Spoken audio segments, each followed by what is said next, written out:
Welcome to this video of our new Catamaran Ditto. After many requests from friends and family to do a tour, we have made this video to show our new home. Ditto is a Max Cruise 48SC and is hull number 2 from the factory. She was constructed at the Max Cruise factory in Vietnam, and we took delivery of her in July 2025. We'd been looking for the right catamaran for years, and over time we had narrowed down our priorities to 3 key things. Number 1, we wanted a raised helm for better all-round visibility. Number 2, we wanted shaft-driven engines, as I believe they're simpler to maintain when compared to sail drives. Thirdly, we wanted the capability to dry the boat out at low tides if necessary, whether for maintenance or just scraping the hull.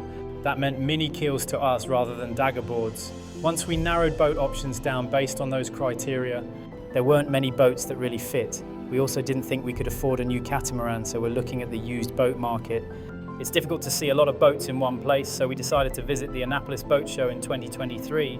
This led us to meeting the Max Cruise team, who at the time had a design still on paper for their new 48-foot catamaran. The design met our criteria, and importantly, the price was right.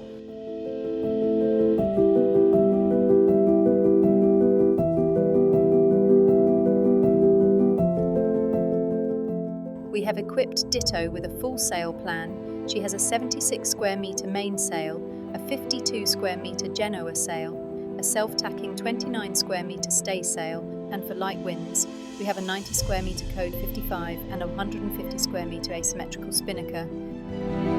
This boat sails like a dream. Even in light airs, she moves effortlessly, usually 8 to 10 knots without pushing her. When the wind picks up, she really comes alive. We've seen consistent speeds in the low teens, and more importantly, she handles it all smoothly and predictably. We often sail with just the 2 of us, and everything is set up to make that easy. So let's start the tour of Ditto, and it's probably best to begin inside, here in the saloon. It's a large, open area that really feels like the heart of the boat, but importantly, it's been designed with practicality in mind, with plenty of solid handholds throughout, which are a real comfort when you're at sea and the motion picks up.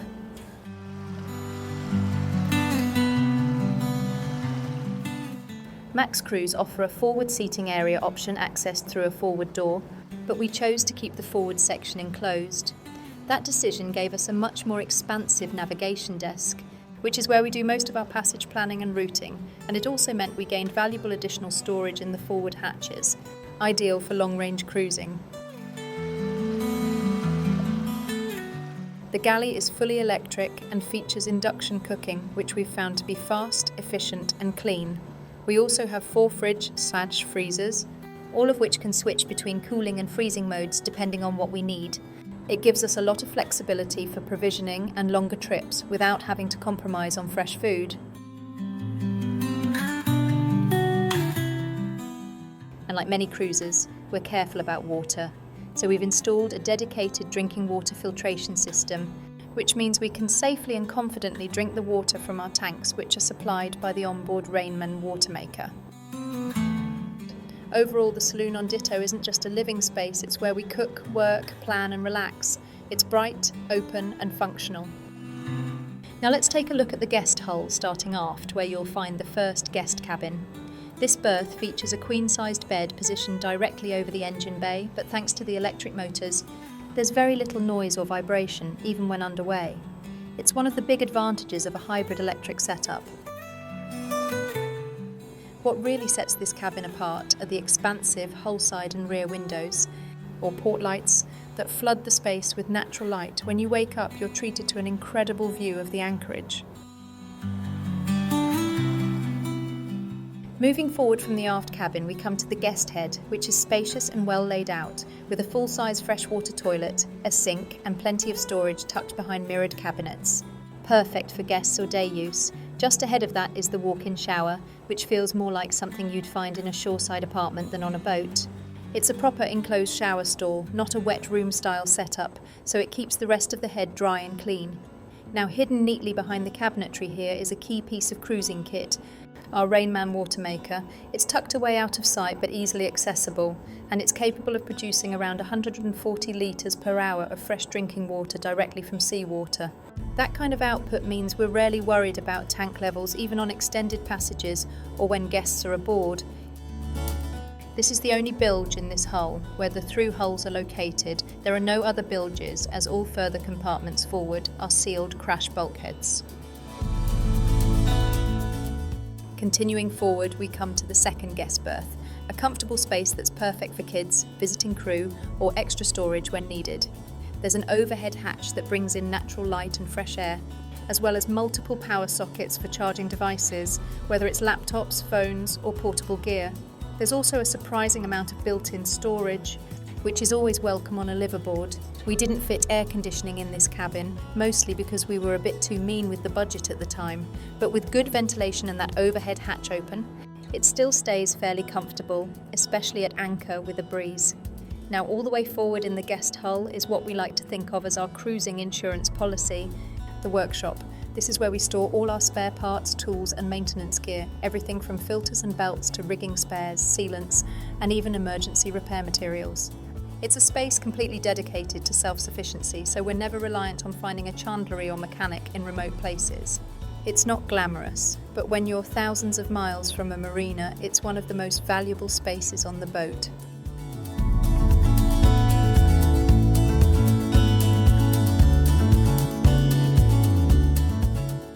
Now we'll head down the stairs into the owner's hull, which is entirely dedicated to our living space, and we'll start forward in the bathroom. First up is the freshwater toilet, which not only helps avoid the smells you often get with raw water systems, but also conserves our plumbing over time, especially when paired with the water maker. Next to that is a full-size washing machine, which has been a real luxury on longer trips, no more lugging laundry ashore or rinsing in buckets. There's a large vanity sink area, with plenty of overhead storage for toiletries, towels and spare supplies. Everything's neatly tucked away but easy to access, which helps keep things tidy and secure at sea. Just forward is the walk-in shower, which has further storage, and it's absolutely huge, easily big enough for two, or even more if you're in a rush or rinsing off dive gear. It's enclosed, well ventilated, and just feels like a proper home bathroom. Right at the front of the owner's hull, we've repurposed the forward compartment as a wet gear area. It's where we keep foul weather gear, wetsuits, dive equipment. There's an escape hatch in this section as well, part of the boat's safety design, but also useful for extra airflow and light. Moving aft now, we come to the owner's berth, and yes, it's exactly the same size bed as the one in the guest hole. A queen-size layout that sits over the engine bay. Just like on the other side, we've got those large hull-side port lights that make the space feel bright and airy, with amazing views out to the anchorage. Spinning around, you'll see we've got a full wall of built-in storage with lockers, drawers and shelves in just about every shape and size. Everything has its place, and yes, if you're watching closely, please excuse the underpants in shot. We live aboard full-time, so this is real life, not a brochure shoot. This cabin is also fitted with a 48-volt air conditioning system, so no matter how hot it gets outside, we can always retreat here and cool off, quietly and efficiently.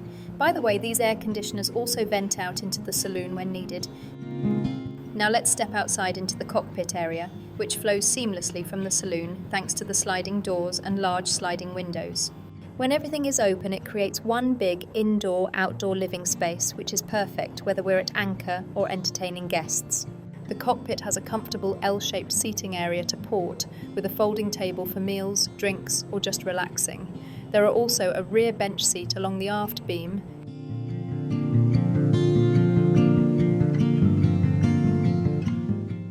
In the cockpit, we have extensive under-seat storage and aft lockers, an external freezer, external sink, and an electric barbecue.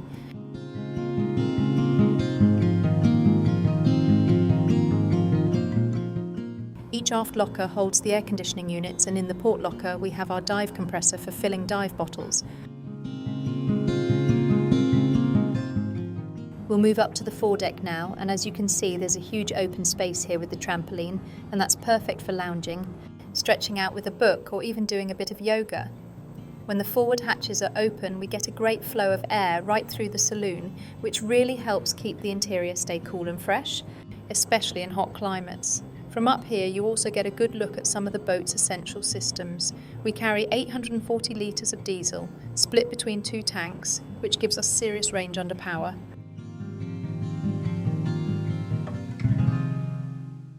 Our freshwater tank holds 560 litres, and with the water maker we do not worry about water. Up front is our Rockner anchor, weighing 33 kilograms, which we have a great deal of confidence in.